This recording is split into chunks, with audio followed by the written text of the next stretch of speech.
Bismillahirrahmanirrahim. Assalamu alaikum and good morning, students. I hope you all will be fine.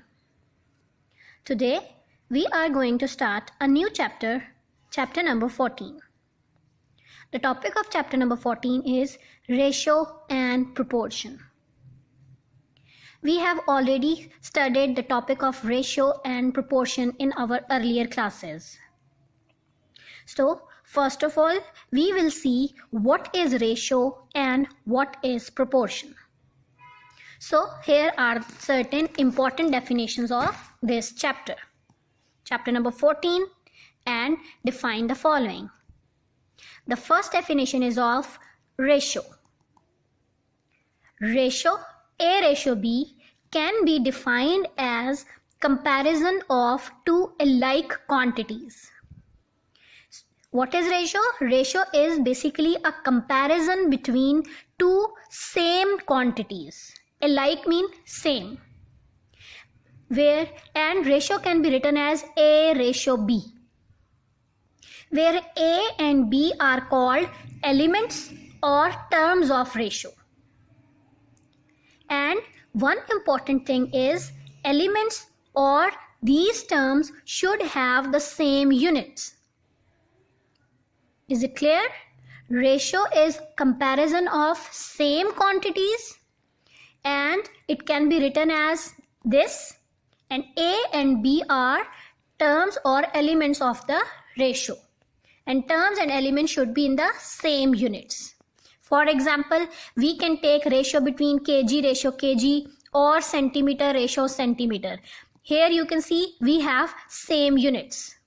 Is it clear? And one thing, ratio has no unit because ratio is a comparison. So in the end, we don't have any unit. Clear? Now the second definition is of proportion. The second word of the topic, proportion.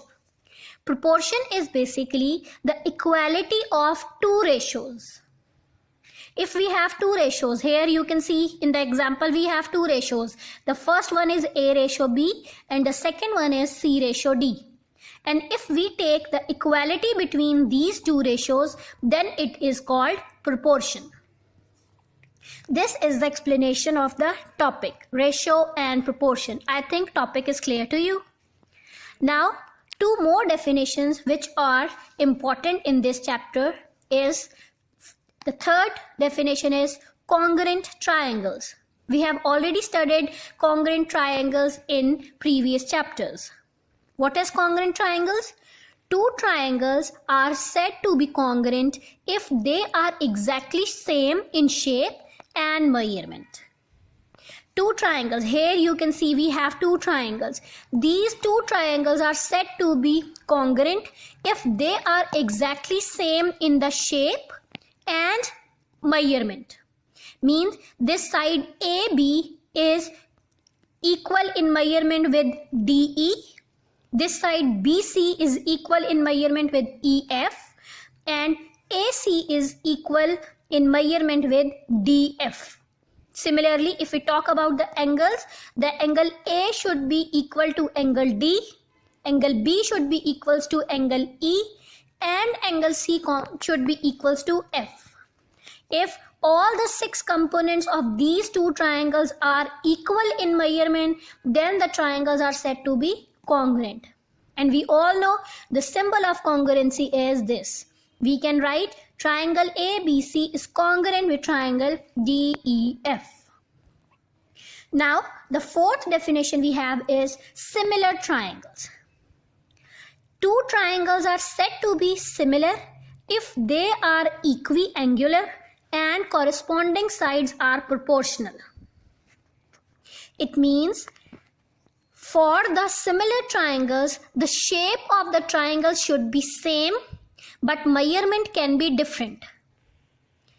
So equiangular means the angles are same, but the sides are proportional in length.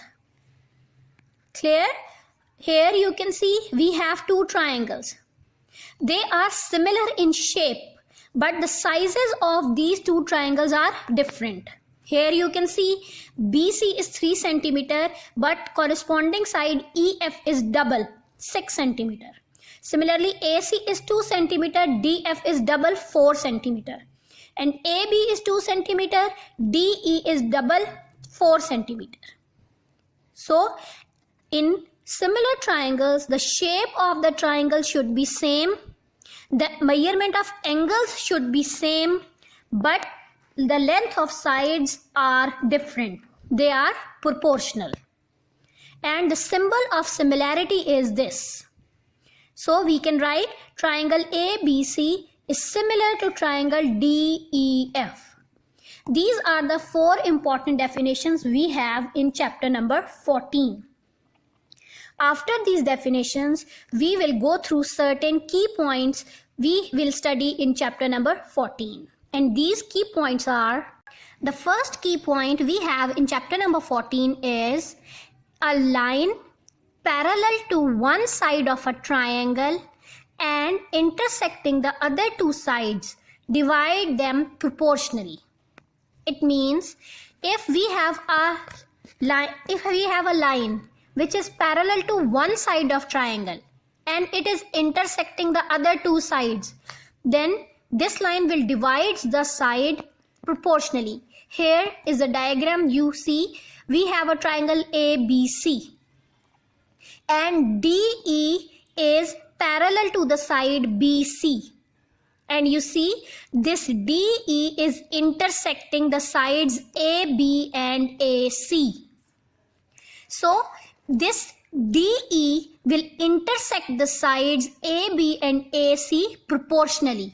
Means the ratio of these two portions of the sides is equal to the ratio of these portions. Means the ratio of AD and DB is equals to the ratio of AE and EC. This DE is parallel to BC and it is intersecting the sides, other 2 sides. So it will divide the sides in proportional. Here you can see AD, the ratio between these 2 portions is equal to the ratio between these 2 portions. AD ratio DB is equals to the ratio between AE and AEC. Clear?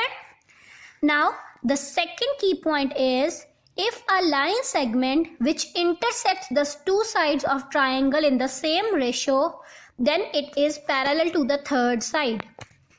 Here, this point is converse of this point.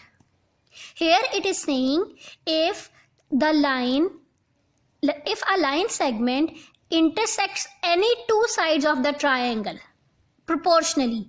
Here you can see this DE is intersecting the side AB and BC. If a line segment intersects any 2 sides of a triangle, then this line segment will be parallel to the third side. Here you can see I have drawn a different triangle to make it clear.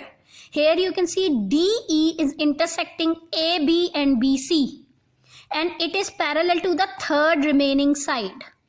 And if you see the above diagram, DE is intersecting side AB and AC, and it is parallel to the third remaining side. This is the concept of the second key point, that if a line segment intersect any 2 sides of the triangle proportionally, it will be parallel to the third remaining side. Now the key point number 3 is the internal bisector of an angle. Internal bisector means a ray which intersects the angle in 2 equal parts. I have told you bisector means 2 equal parts. So a ray which intersects the angle into 2 equal parts of a triangle divides the side opposite to it in the ratio of the length of the sides containing the angle. To explain this point, I will use this diagram. Here you can see this ray is intersecting the angle A. Here we will give this a name D. Here you can see the ray AD is bisecting angle A. Here you can see AD is bisecting angle A, and it divides the side opposite to it. Here you can see this AD is intersecting A and it passes through the side BC. It divides the BC into two parts. The first part is X and the second part is Y. So it is saying that the ratio between these two portions is equal to the ratio between the sides containing the angle. This angle A is between side AC and AB. The ratio of these two sides is equal to the ratio of these two portions. Clear? If I take the ray or bisector of angle B, if I take the bisector of angle B from here, then you can see, if I take the bisector of angle B here, then this ray is bisecting the side AC. So the ratio between these two portions will be equal to the ratio between these two sides. I hope the topic is clear to you. Let's see this. You can see the ratio between AC and AB. These are the two sides which contain angle A. The ratio between these two sides is equal to the ratio between the portions Y ratio X. AC ratio AB, Y ratio X.